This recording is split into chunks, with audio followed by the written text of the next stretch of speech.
Okay, maybe we could wait 1 or 2 minutes if somebody else shows up. And if not, we'll just go ahead and start today's class. Okay. You are from Cochabamba, Andrea? Yeah, I am. Why? Are you? No, I'm from Santa Cruz. I think you said that you were from Cochabamba. I don't remember. I don't know. I think Erica. I don't It's from remember. Ecuador. Someone is from Cochabamba. Uh, Not sure. yeah, But yeah. yeah. So you told me that you knew someone who went to the BYU. Yeah, I actually know someone who just graduated this past month. Not like probably 2 weeks ago, I think. Wow. Yeah, she went Yeah. to engineering school. I don't know exactly what she majored in. Uh-huh. Yeah, and I think she finished her degree in 3 years. It wasn't even 4 years. Oh, cool. Yeah, there's programs that are short, but there are others that are a little bit longer. Yep.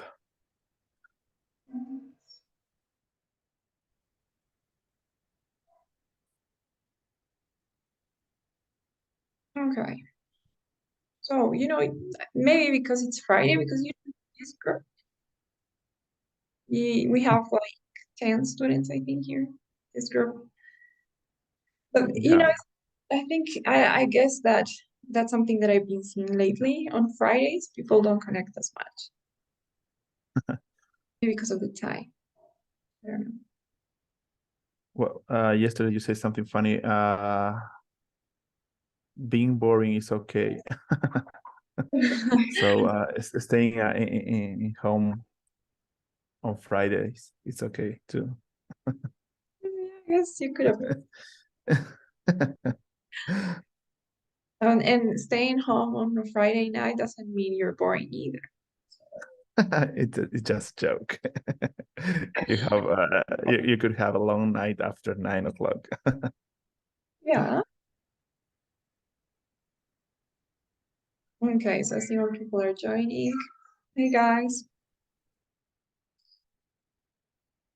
Okay, please don't forget to turn your cameras on as we continue with today's class. Well,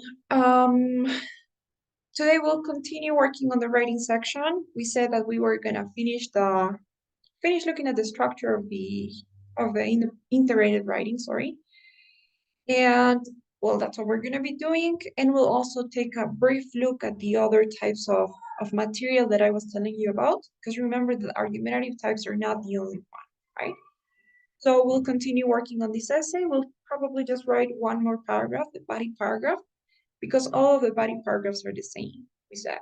So we're just going to go for one, and then we'll try to look at the other types as well.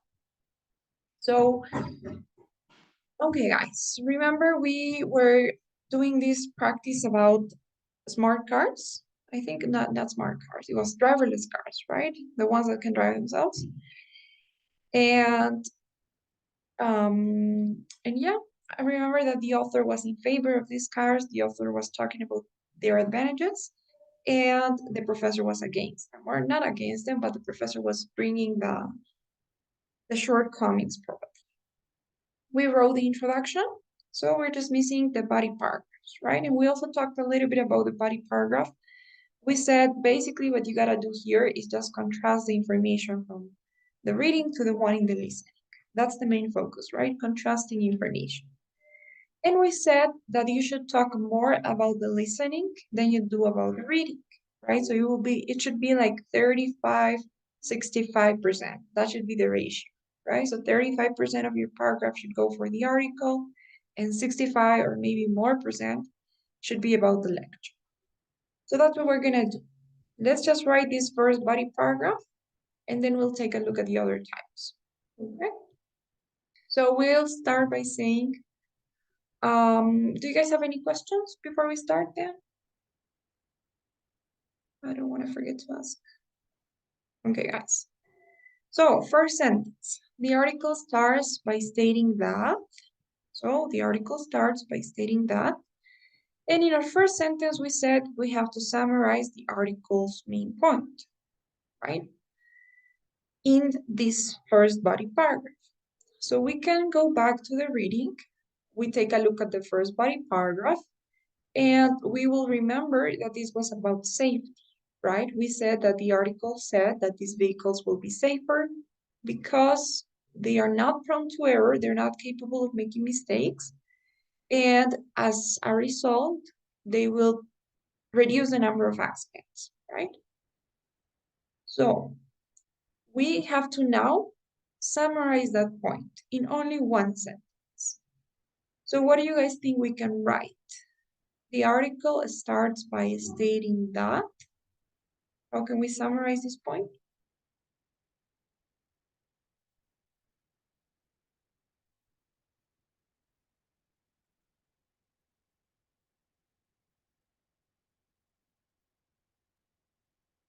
Teacher, can you show again the reading?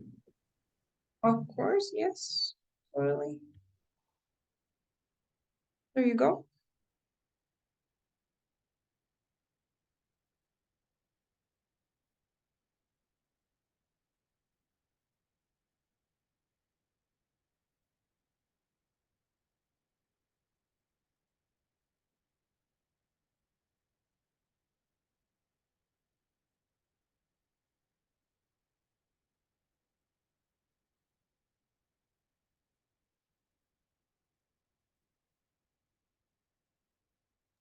Maybe, teacher, we can say that driverless cars will be much safer than a normal one. Okay, good. So driverless cars will be much safer than a normal car, right? Maybe we want to explain a little bit of why, according to the reading. Even, wait, It's okay. What idea did you have, even? even in the reading, in the article mentions that, Okay, so you want to continue with the article, right? yes, I want to give an example. Okay, but I don't suggest you do that because that would be going too specific. In general, you should just talk about the ideas, the broad ideas from the reading, because it's just one sentence. So you could maybe mention the main point, which you already did, and maybe mention, explain a little bit of why, but in the same sentence, right? Using a connector like since, because, as, for, due to the fact that. I don't know. But don't go for the details because that example is already a detail, right? We want to stay with the broad ideas. Driverless cars will be safer. What else can we say?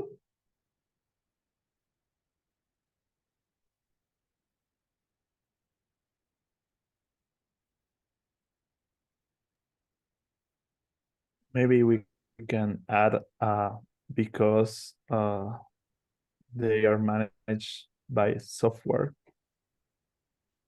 Because they are, Managed okay.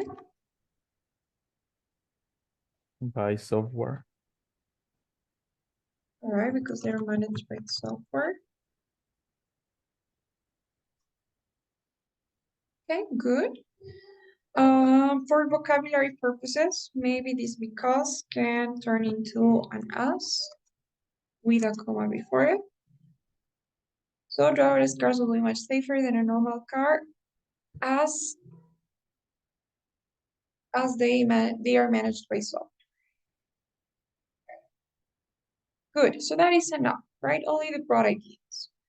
Now we have to contrast that idea that they will be safer and that they are managed by a software with the one mentioned in the presentation. So we'll say, nevertheless, in the presentation, it is noted that. So take a look at your notes, or what do you guys remember? What did the professor say? What do we write?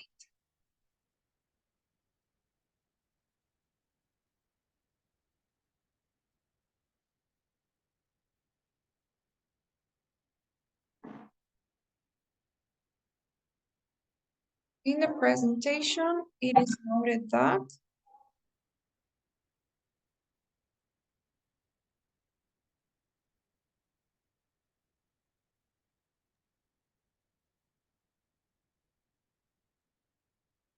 Um, I remember that the professor said that the cars are prompt to error.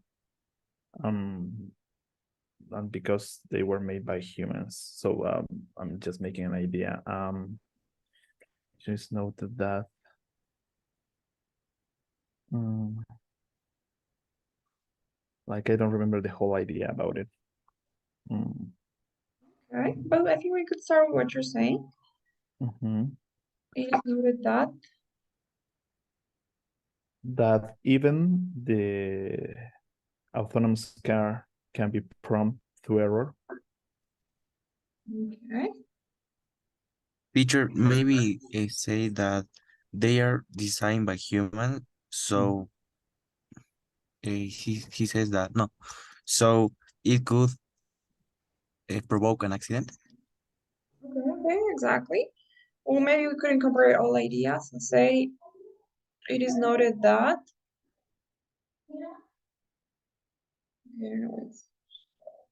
okay, and maybe we could say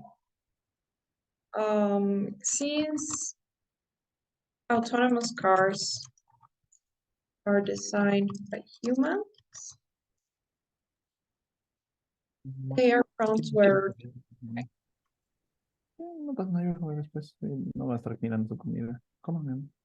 And then we could say they're prone to error too, and what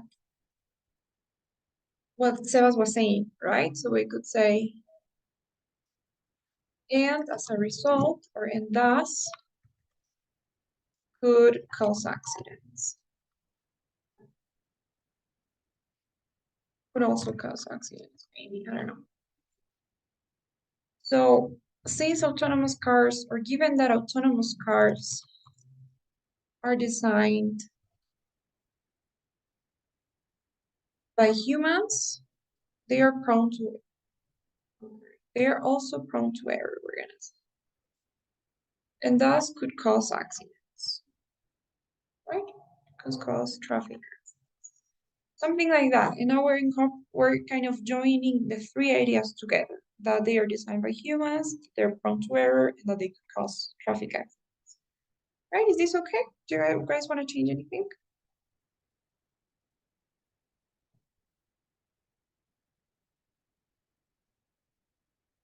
You know, you could do this, or if you think that the sentence is too long, which perhaps it is, you could change this and separate it into two sentences, right?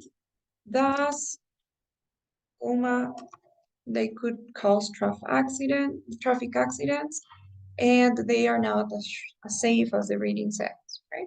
Those are two ways you could kind of phrase this. Now, anything else you guys want to add before talking about the example?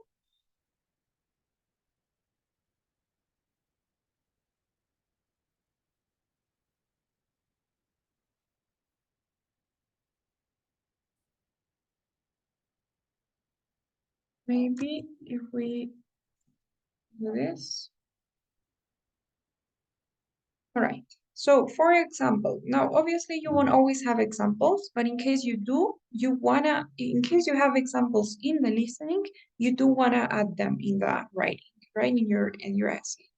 Because you have to give details when you're summarizing the listening. You don't really necessarily have to give details when you're summarizing the reading, but when you are summarizing the listening, you do have to have those details. So we'll say, for example, and does anybody remember the example given here?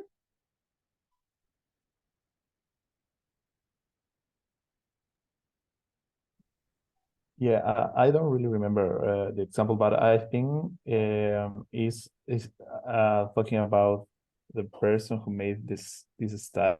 Even him crashes his electric car. I don't remember if it was the professor or if it was talking about another people who crashed his car, even it was autonomous. Mhm. Yeah, I don't know if it was a professor. I think it was somebody else, right? But Yeah.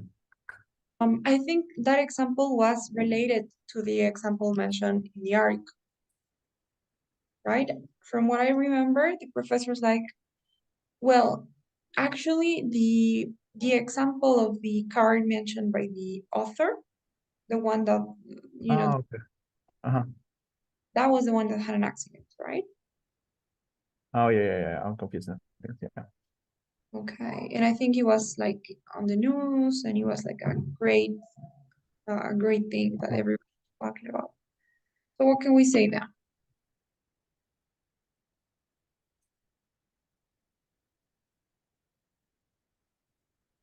hmm.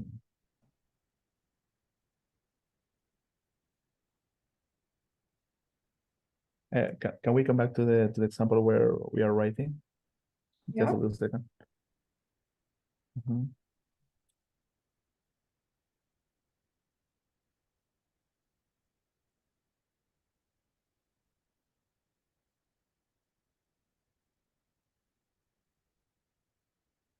Yeah, we are giving an example about the professor's point, right? Yeah.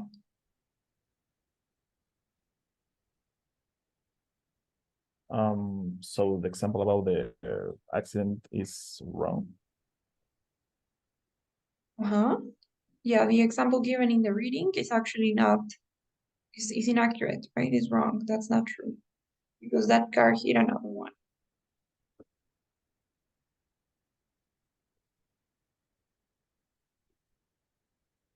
Hmm.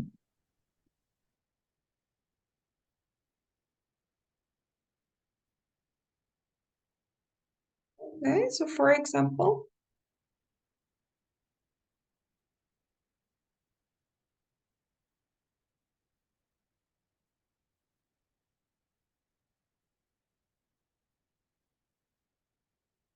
maybe we could say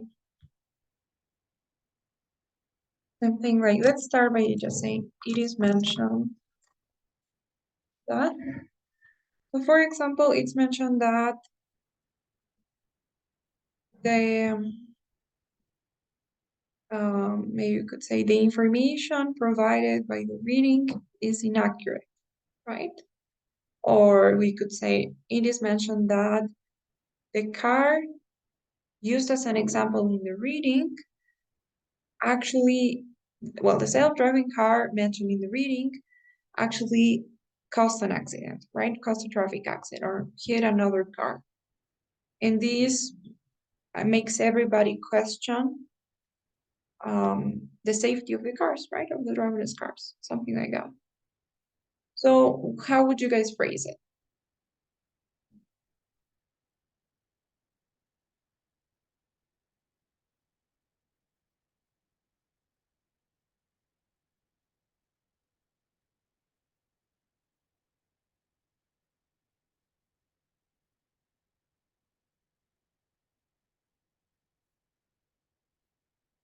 Tatiana, do you have any suggestions?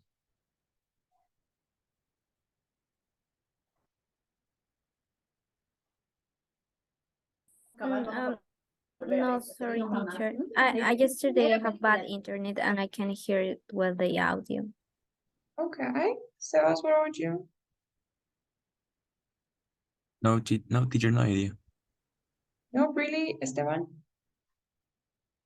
Um, I got idea, but I want to make it right. Give me a second. It's mentioned that it's mentioned that an electric car uh, had an accident, which was big news where it happened. When it happened? When it happened. Right.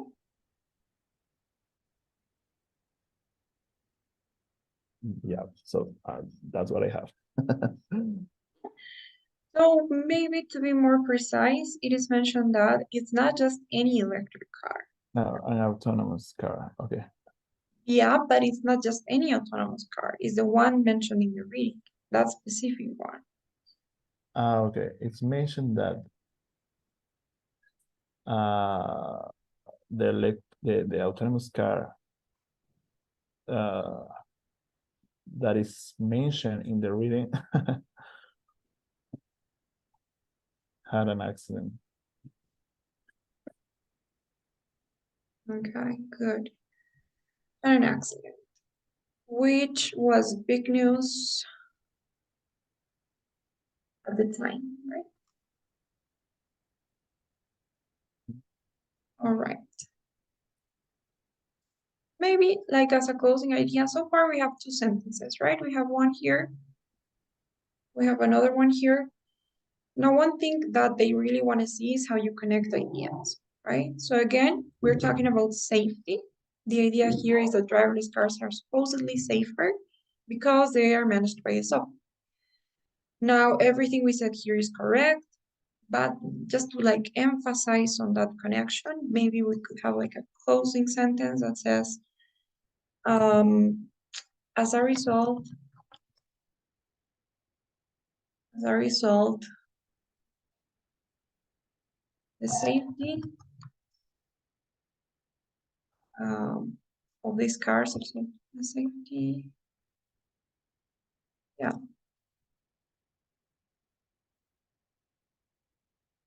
okay. Car safety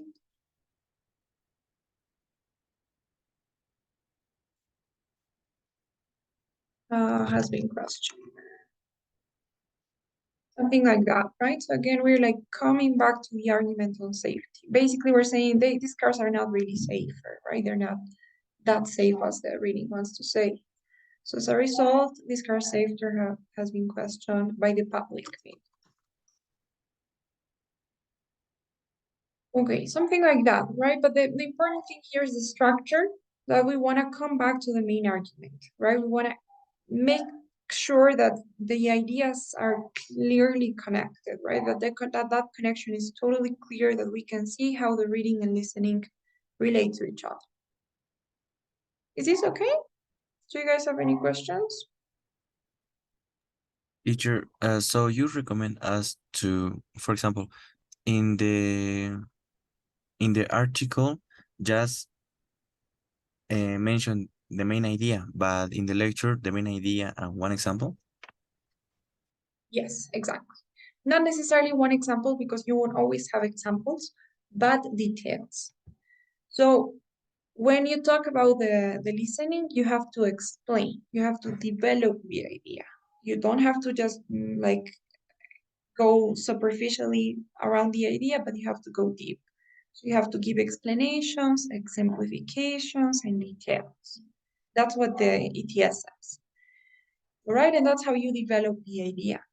Now, it's not necessary to do that for the reading because if you remember, the question said, summarize the points made in the lecture, right? So you have to summarize the lecture's points, but making sure to contrast those with the ones mentioned in the reading. So the important thing from the reading, the reason why we are even talking about the reading is because we want to show the contrast, right? That's the only reason why we're including anything about the reading, because otherwise our focus should be on the listening only.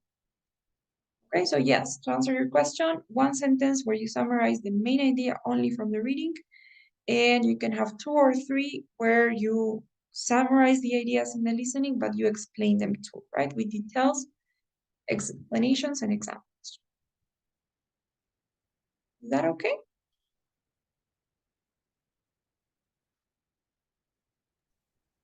Yeah, so Andrea, I have a question. Not a question. I think it's kind of tricky because like you said, I was thinking about that yesterday at the end of the audio. It says like summarize. I don't remember the point of the view of the professor or what you heard. I don't remember what it says, but it just talk about the audio. So like if I follow this order, like I can like forget about the lecture or what's written. That makes sense? Like you mean like don't not writing anything at all about the reading. Yeah, yeah. Like if I follow the order of that audio, Like the that order makes sense. summarize the points in the lecture, making sure to explain how they cause doubt, how they question, how they challenge the specific points mentioned in the reading. So even though they Okay. summarize the points in the lecture, they want you to contrast them to the ones in the reading. Now, it is true that there are different ways to do that. So you don't necessarily have to use this exact structure, but in reality, you will always have to at least mention the main points from the reading, because otherwise you won't show that contrast, right? Okay, so I don't listen that last part. I think I just looking in my notes right now. Thanks. That was it. Any other question?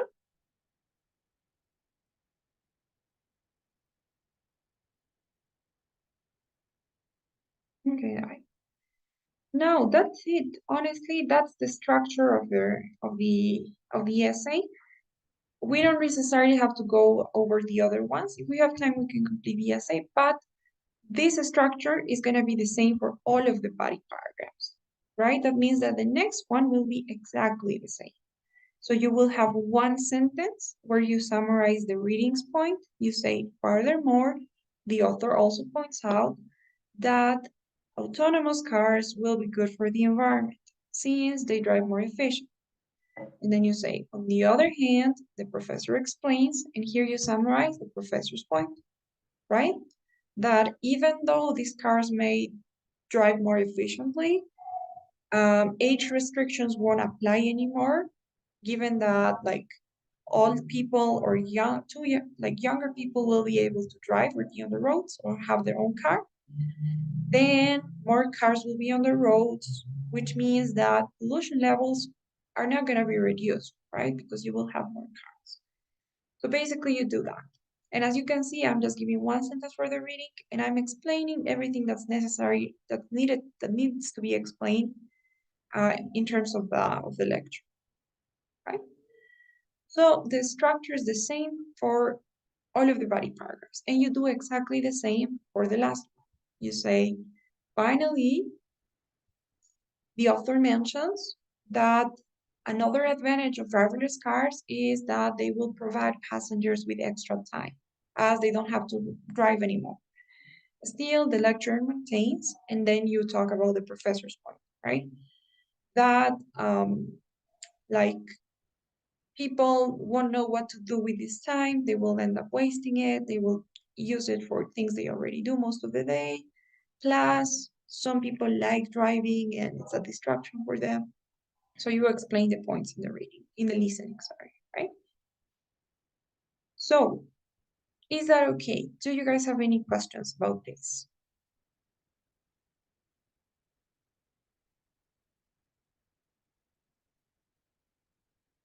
No questions? Okay, guys. So remember I was telling you this isn't the only type of reading and listening that you can have. There are two other types, right? So I want to show you like a brief overview of the other ones. But first, let's talk about what those actually are. So let's do it here. So the first type then, the one that we did with the example of driverless cars. Sorry.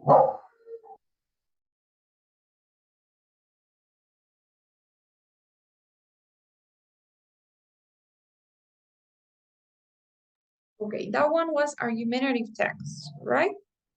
Why argumentative? Because both the author of the reading and the professor in the lecture have their own opinions, right? Their own arguments. And they defend those opinions, they support those opinions, giving how many reasons? 3 reasons, right? So that was the one that we just, right? the one with driverless cars. What is the other type? We're gonna read.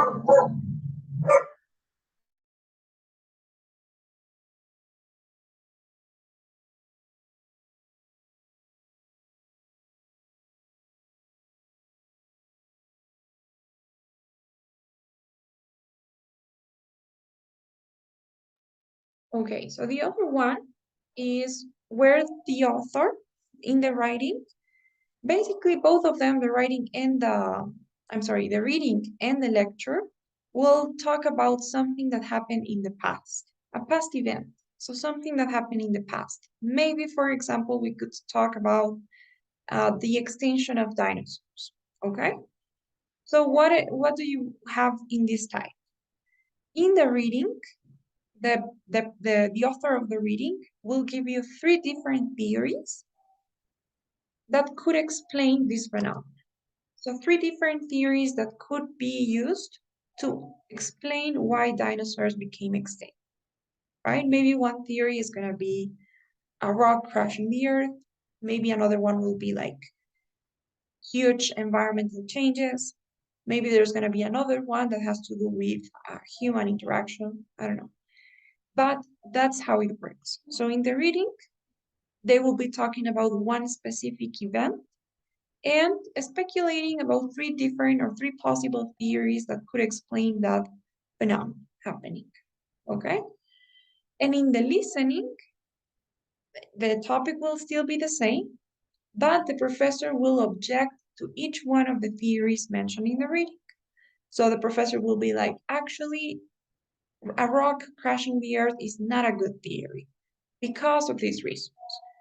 Another thing is that environmental changes could not really explain the extinction of dinosaurs because of these other reasons. So basically, the professor is going to object to each theory mentioned in the reading. That's the second type. So in that case, you don't have any opinions, right? It's not like the professor or the writer are giving their opinions. They're not. They are just presenting theories, and the professor is objecting to those theories. Know what I mean? So that is the second type. Don't worry, we will see an example of that one too. And the third type is the one where you have problems, so it depends. It could be three solutions to a problem in the reading and three reasons why those solutions won't work. So that's the third type, right? This is all the same. So, for example, maybe the reading is talking about pollution, right? That would be the problem. And in the body of the reading, the author will give you three solutions to this problem, to pollution. So maybe one reason is going to be, I don't know, reducing emissions from big industries. The other reason will be like recycling. And the third reason will be like something related to technology. And then in the listening, the professor will object to each one of those solutions. So it's always object, you know? And the professor will be like, actually, the three solutions that you just read about are not possible. Why? And well, you will have three reasons, right? So maybe the first one related to reducing emissions is not actually like is not actually something that could be applied for X or Y reason. Maybe recycling is never going to solve the pollution problem. And then you will have another reason. So those are the three different types. Argumentative text, where you have opinions and three reasons against or in favor of something. Theories, you have theories and like the professor objecting to those theories. And you have solutions and the professor objecting to those solutions. So it's always going to be the opposite, right? You have the opposite from the reading in the lecture. Is this okay so far? Do you guys have any questions before we look at the examples?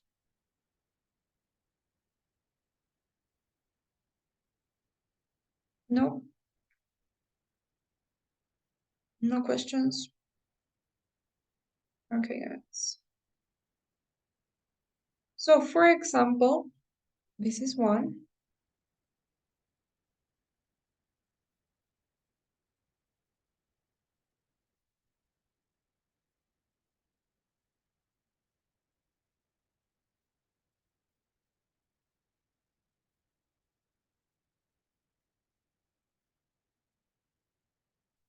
Okay.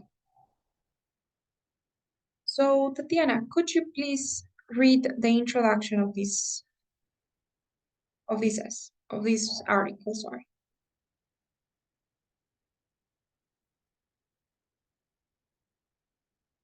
Okay, teacher. Carverstone's balls are a curious type of artifact found at a number of locations in Scotland. They date from the late Neolithic period, around 400 years ago. They are round in shape. They were carved from several types of stones. Most are about 70 in diameter, and many are ornamented to some degree. Archaeologists do not agree about their purpose and meaning, but there are several theories. All right, thanks, Tatiana. So, could you guys tell me, what type of reading do you think this one needs? Is it an argumentative one? Is it the one where you have theories? Or is it the one where you have solutions to a problem? Theories. Theories, right? Why? Because I think it's clear, right? There's something that archaeologists don't agree about, right? And that is the purpose and meaning of these carved stone balls, right? And then in the reading, they say archaeologists do not agree about their purpose and meaning, but there are several theories. So just by reading the introduction, you already know that this will be one where you have different theories explaining the purpose and meaning of these stone balls, right? And then as you can see, in the three body paragraphs, you have three different theories. In the first one, you have one theory is that they were weapons used in hunting or fighting. That is the first theory, right? That they were used in hunting or fighting. That would be the purpose and meaning of the stone balls. Another theory is that they were used as part of a primitive system of weights and measures. So that would be another theory explaining the purpose of these balls. And the final one is that they served a social purpose as opposed to a practical or utilitarian one. So basically they were just decoration, right? Those are the three possible theories that could explain the purpose and meaning of these curved stone balls, right? Now, in the lecture, we're not going to listen to all of it. I just want to hear the first part, the intro and the first body paragraph, maybe. So,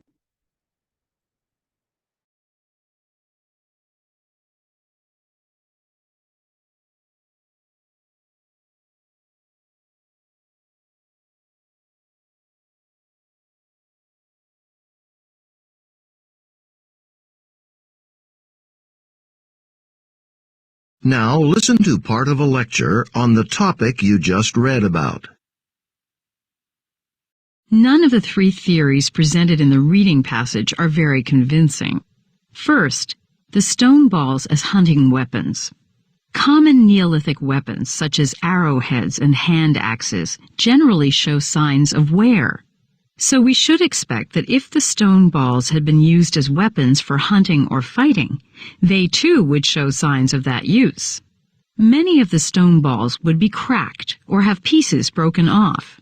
However, the surfaces of the balls are generally very well preserved, showing little or no wear or damage. right? And the same goes for the other two theories. So as you can see, the professor says that none of the theories given in the reading could actually be true, and starts by objecting the first one, right? And then we'll move on to the next one. So the professor says that they couldn't really be used for hunting and fighting because they don't show any signs of wear. right? Other tools that were used for those purposes do show anything really, I mean, any type of, some type of evidence that they have been used. So maybe they are cracked, they are like, they are, I don't know, they're damaged in a way, right? But in this case, these stone balls are like perfectly well preserved. So that means that they couldn't really have been used for this purpose. So that's kind of how it goes, right? The professor will object to each theory given here. The professor will demonstrate why they couldn't have been used for hunting or fighting, or for weighting and measuring, or for decoration, right? Is this one okay? Do you guys have any questions so far in terms of the content? You see the difference, right, between the one we did on self-driving cars versus this one. So in this case, in any case, you could always use the same template. There's no need of changing the template. Honestly, the only thing that will change is your introduction. And you have to kind of memorize the 3 introductions you can have. So everything is the same. You start by talking about the topic in general.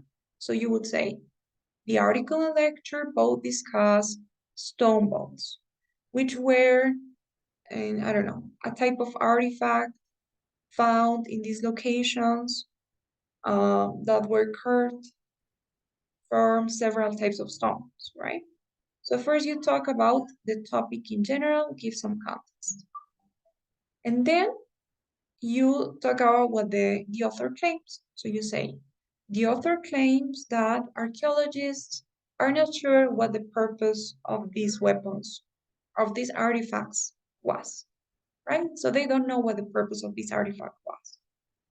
And then you say, and provides 3 theories explaining the possible uses of this artifact, right? This is actually the only thing that is changing, that is different from the previous step.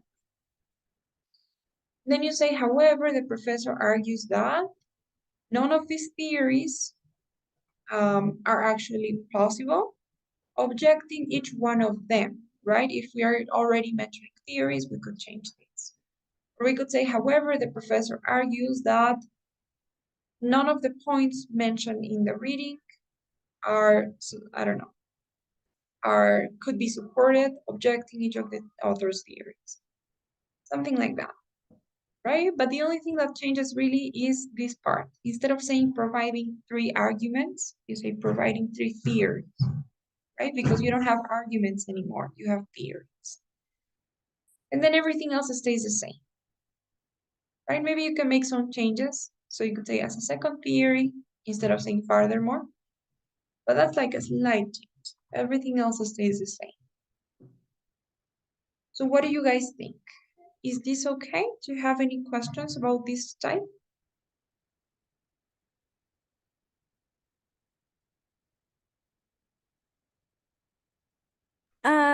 In the part of the professor's opinion, what can we say apart from the professor is giving it's giving like the opposite theories? I don't know how to say that. Here you mean? Yes. However, the professor argues that that these are not really true, could be. So one word you could use to describe theories that are not like, the word is plausible, right? I don't know if you guys have heard of that word, but it basically means that it's not very realistic, right? That they are not really, I don't know, like we can maybe look it up.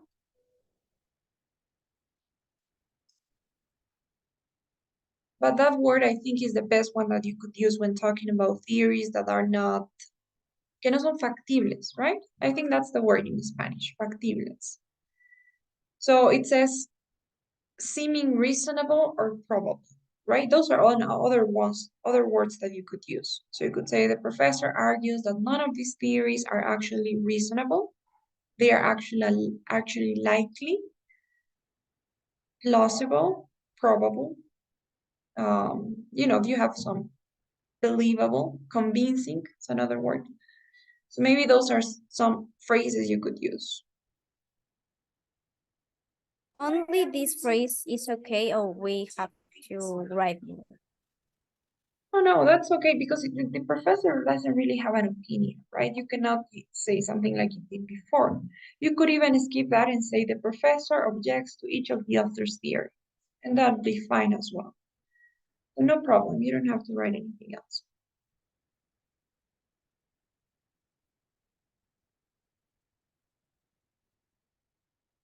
Okay. So any other question?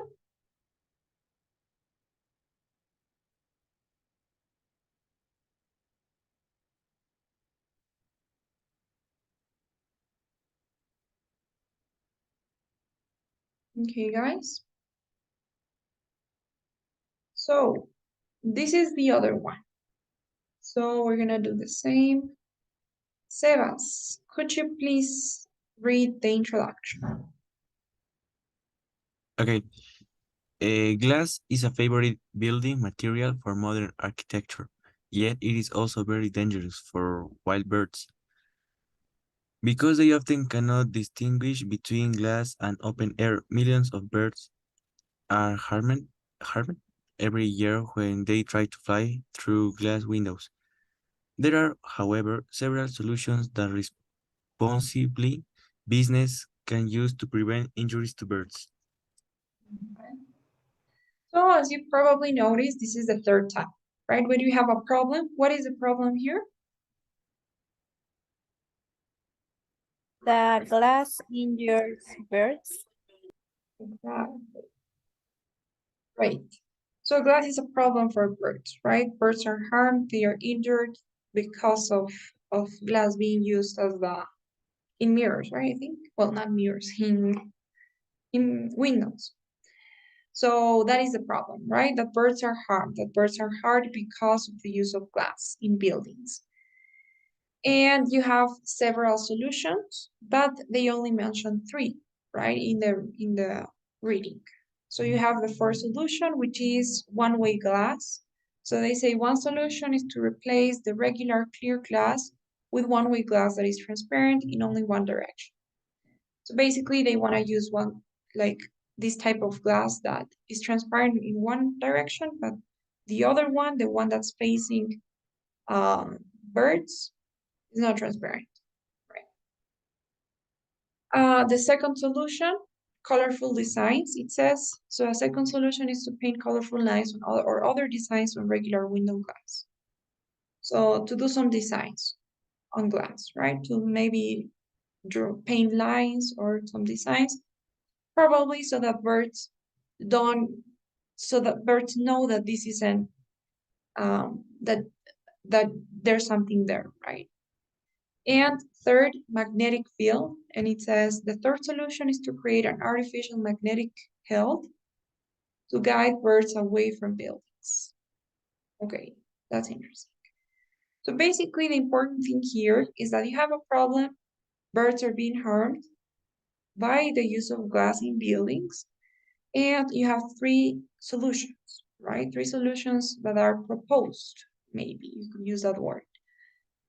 So that is a structure. Now, in the listening, the professor will object to each one of these solutions. So the professor will be like, well, actually, none of those solutions could work. Why? And you have three reasons, right? One-way glass is not effective because of this reason. Colorful designs are not an option because of this other reason. And creating a magnetic field is actually not possible because of this other reason. So that is what you will have here. Now, how do you write the essay? Again, everything is the same. The only thing that will change slightly is going to be the introduction of your essay. So you say the article and lecture both discuss or are both on you talk about the topic, right? They both discuss, I don't know, the problem that is causing birds to be hurt by, I don't know, by crashing buildings since they are not able to distinguish glass. I don't know. That is the problem. And then you say, the reading extra claims that, and you could say, um, you know, you could even in the general idea just talk about things in general, right? The article and lecture are both on how birds crash buildings. I don't know. The reading extra claims that this is a problem that needs to be solved because birds are being harmed and provides 3 solutions to solve this problem or to prevent birds or wild birds from crashing buildings or from being harmed.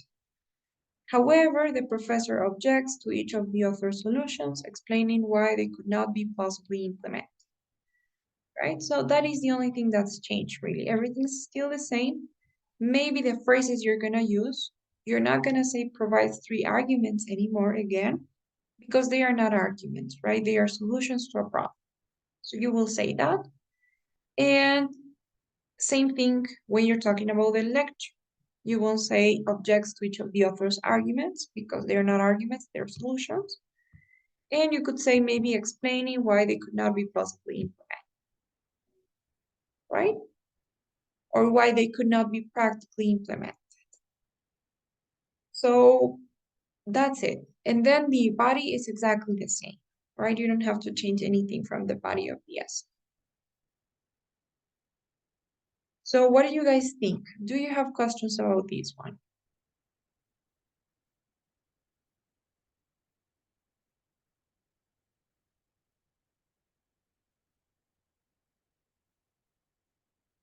Remember, you can always accommodate the template to the content of the reading and listening, right? You don't necessarily have to follow the template word by word. It's okay if you want to change a few words, if you want to change a few phrases, it's totally fine. The only important thing really is that you keep the structure, right? That you don't forget to include some transition words, reporting verbs, that you have some words to refer to the article and lecture, that you have those 4 paragraphs at least, and that you make those contrasts, and that you summarize more the listening than you do the reading, right? So that's it. That's really what matters the most, not the words that you use. You could change them if there are some words that you don't feel fit so well, that's okay. But the structure, try to keep the structure. Tatiana, tell me. And the practice that we have at the web of Magoosh, in the section of writing, we have to select an independent essay or an integrated essay. Which are the one that we are working? Okay, good question. Sebas, which one is the one that we're working on? Is it the independent or integrated? The integrate. Integrate. Why? Because you're supposed to integrate different skills, right? It's not just about your writing, but about your reading and listening comprehension too. So this is the integrated writing. Oh, okay, teacher. Thank you. Or any other question?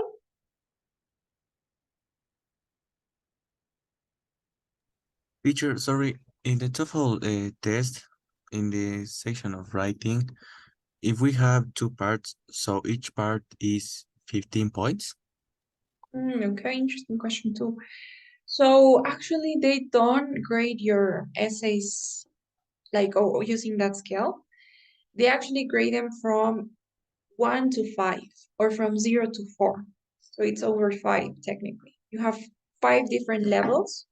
So it's like level 1, level 2, level 3, level 4, and level 5, right? 5 is the top score you can get, and 1 will be the minimum one. Now both essays are scored in the same way, and then what they do is they weight those scores, right? Lo ponderan. So like a score of 5 could be long, or I don't know, could be converted into a 25 to 30 points, right? Depending. So they don't really grade them like that. They grade them on a different scale, and then they turn those points into, they are called raw points, and then they turn them into the actual score that you get.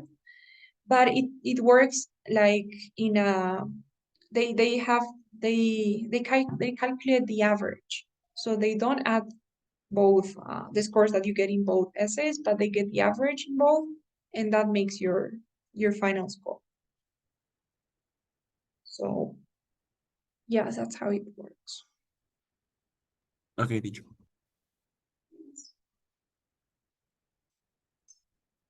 So for example, if you get a 5 in the integrated one and you get a 4, then the average would be 4.5, right? And that would maybe be 27, 26, depend. And if you have both, in both essays you have a 5, then that means that it should be from 27 to 30, right? And in both essays you have a 4, that means that it should be from 20 to 25, depending. So yes. Oh, any other question?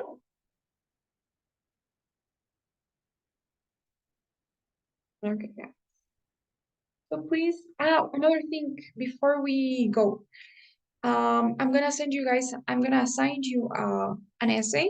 So you guys are gonna have to write an essay, an integrated essay, and you will have to send it to me. Well, not to me, to the company's mail, but I'll be checking your essays from there. All right, and I'll send you the essays back with some feedback plus your scores. Now, I'm gonna send all the details through the group chat. Okay, so don't worry right now. I'm gonna send you guys the document too. So it's gonna be the same essay for everyone. And everything will be there, all right, in the instructions. So try to do the essays. They're really good for practice because you get that personalized feedback. So I will tell you exactly maybe what grammar points you need to be working on, or maybe what part of the content you're missing, or the idiomaticity, that kind of thing. So I'll send the instructions through the group. Okay, do you have questions about that?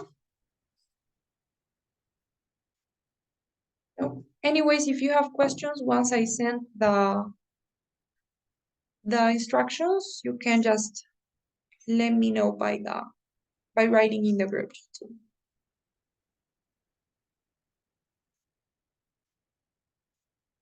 Okay, guys. Thank you so much. I'll see you next class. See you. Teacher, Bye.